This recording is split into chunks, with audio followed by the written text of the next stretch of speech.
Yo wagwan kiriwo kiki gwangamba Christian bintu bitambula lito waliwo abantu bade bakwebuuza kiki I was committed somewhere naye nina byenkwasaganya bitali manye oli mugindi wa ototimba poster bubi yeah business nali zintwalaganya okutimba poster bawayingirira business eyo sikutegeera just no business ebe ino okutambula anytime everywhere okutimba poster yeah kale buterevu tubaniriza eno PBS TV amanya ne dobozi nze Jona Haken program bagita entertainment lounge tuli betondera dede ndine I'm danger kabenja yogera n'amanya go gali ageswaga agali asente ladies happiness soda wa abakyala sabula like ina bangi ninafahamu ezo si kyatulese tugenda kutandika n'ebyakola amawulire mu show ya Lutalo David Lutalo kitegeera yeah so show ya imagine a success it was 15 years of Lutalo yeah 15 years of Lutalo waggulu ennyo abantu bagenda ne bakola ki ne bakiikirira nno mwe twalabira abayimbi nga Lydia Jasmine Eddie Kenzo Green Daddy n'abalala bangi nga weebali bakitegeera naye ekyakola amawulire ku lunaku olwo ye mwana mwa Lydia Jasmine bakitegeera ojjukira waliwo yali ashootinga Eddie Kenzo ojjukira yali tali ku list y'aba performers naye najja afuna omukisa okugenda ku stage okugenda okuperforminga kati bwe yagenda okuperforminga omwana wa kamera n'abikola yali ali mu kuyimba kayimba katweyagale n'agamba sikyali singo kuba nafunani Nyamutoro kakati awo we wava Kalumanywera bamuyita Kalumanywera yeah we wava Kalumanywera wa kamera natambuza n'atuzza kwani Jasmine nga face ye eraga kirala expression erese rangoes ku social media okwa abantu bangi bebuuza kikika kikabala omusajja yali amwagala obaki era yali amwagala sina byali bituufu twali tumanyi byali byakusaaga mbesa laba the time Rema we yagendera Jasmine ye yaddawo neka Jasmine amchwa kyamuloma nti bamuyisaamu obuyisa gali ne bamuleka so kati tukitwala so kati bwe obusungu obukyakolera ddala bukyatambula ndaba tekigasa kubanga yagenda lwakyabeera abiremerako yeah nawe ekibanga kituufu omusajja alina okumovinga on kale away from that twabadde tuli awo Daddy Andre yaliko ku panel ne ba analyst n'agamba oba na raising a statement ng'agamba nti Eddie Kenzo is not eligible okulabika nga advising president on creatives. So ensonga eyo gyogerako kikuba mu statement ye wano anjira obanji inakagamba I think Eddie Kenzo should not be appointed as an advisor on recording artists not creatives. Advising on creatives requires people like us who are intellectually knowledgeable and skilled. Kenzo can't be categorized among those. Daddy bwate bweyagamba chogerako cha mutufu Eddie Kenzo talina kubeerawo. That position is too big for him.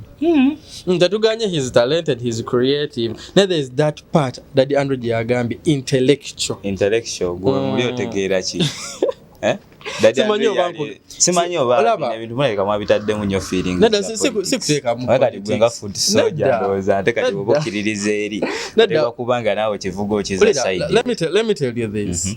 Tabiri mu politics, you are looking at entertainment. There are people, but I think yogera don't kumyo mukisa waliwo abantu abasobola okukola bulungi in that position okusinga Kenzo. Kati Kenzo, since he was appointed, what has he done? No, first wait, what has he done as per now? What has he added to the creatives? Sisuubira nti ate gundi process aba ina kulabika nga ajogera mawulire okitegeera kiba kirungi nnyo okuwakinga in silence results ne revealing tulina okuziraba akweka kikyakweka they announced him mu public atwaki abeera nzikiriza nti akisobolera ddala kubanga agezezzaako okulabika nga ateeka Uganda weeteekeddwa okuba nga yo omuntu era kino nno kyaleese Rangos ne Bebe Cool n'avaayo n'awabula Daddy Andre n'amugamba nti Eddie Kenzo musajja mulalamu nnyo mu ndongo teyeetaaga kubeera ng'ate akola ki tetuganye mulala mu ndongo, but that position no Ena kujibeeramu abantu abala abandigibaddemu naye public in opinion ya bwe naye nze kitutte kiri nnyo so political kale Gloria Bugi recently bagera ne bamusiba mu Kaguli ensonga yava ku mwana mulenzi Abitex kofiira kakati yavuddeyo n'agamba nti I didn't know about Abitex, but after doing investigation, I found out that he is an old music promoter. Era nagezaako mugerageranya kuba kafeero. Hai, ya muzala yinyo. By the way, Bugi after no limbo olupya baluyita nene oba bikiki. No lava. Gloria Bugi talking about Abitex na yali embi. Mbusemanyi is an old bichi. Anyway, I think yachogede out of Busungu. Neka Abitex right now babi vulu promoter betuliwo abali like betulina abali prominent right now yandi badagula olutalo kumuyimbi omutongo oyo kuba mu future asubi ayinza n'omukozesa by the way bayinza n'okuba bali ku start ne bakola ki ne baga mu promoting after that in achieve agamukola mu kiva Abitex nayi no bubadi netujja kuba tubiraba kale ketusoke tubumulemu tukomewo ne story endala.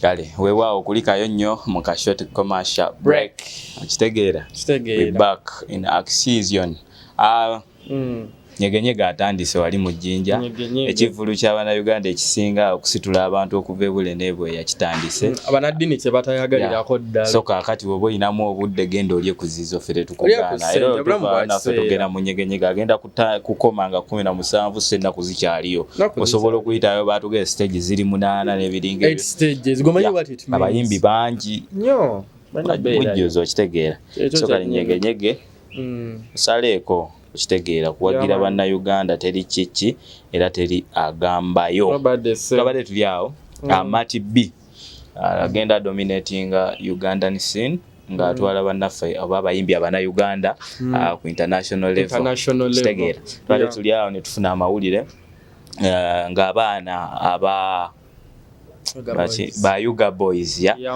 they were nominated in Grammys for album ere ya Mati B yukira Mati B ono still yatwala Eddie Kenzo I remember Grammy nominations abayina oluyimba baluyita ba Gimme Love right now yafulumiza album nga kuliko ba Yuga Boys era basobodde okubeera nga bali nominated. That is a big achievement even just nominating no what are promising Stegera nzijukira juzi bayina obubadi bwe bakolanga mu entertainment wano nga bagezaako kuleta topics naye ne bamanya nti omuziki kisinga era ne basirika nga bakuba music so nze ndowooza bano betaaga support yaffe by all means kuba kati bali ku best global music album gye bayita Alkebulani eyokubiri eya Mati B tubagaliza kasinga baganda baffe tulina nnyo kyamaanyi kye tuyinza kubeera nga te tubagamba kitegeera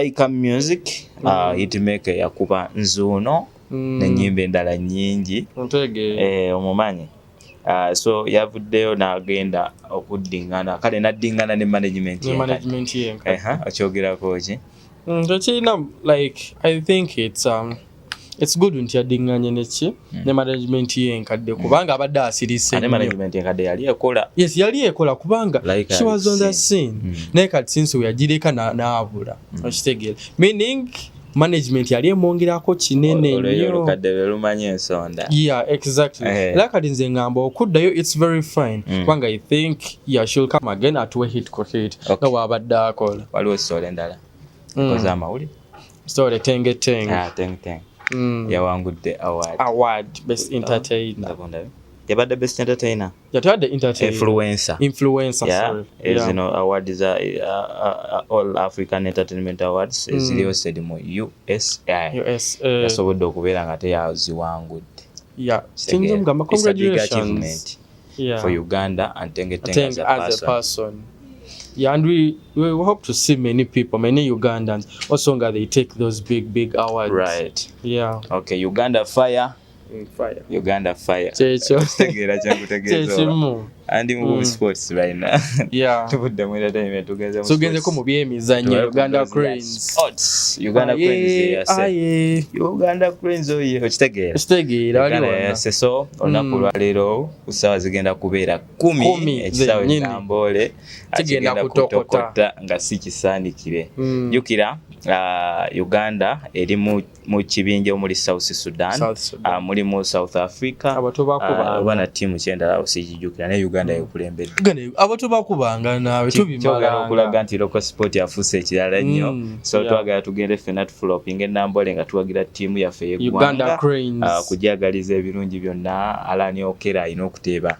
I am predicting agenda kuteeba agenda kuba goalo ezakabi okitegeera. So fena tugende tuwagire Uganda Cranes wano ndaba Uganda Cranes kandabe wano sente ziriko kandabe wano fena tugende tulabike ngate tuwagira na imposing ekirala pia pounds agenda performing azija bera sawa 5 ezokumacha. So na Ben DJ Tony Wallace and DJ Freeze bagenda kusookawo abantu muziki ngawe kyali Joano ku bibira by'amasaza muziki ku muziki teri kuzikiza kale tugende tuwagire timu y'eggwanga Uganda Cranes. Uganda Cranes agenda kubeera nga tetu making us proud.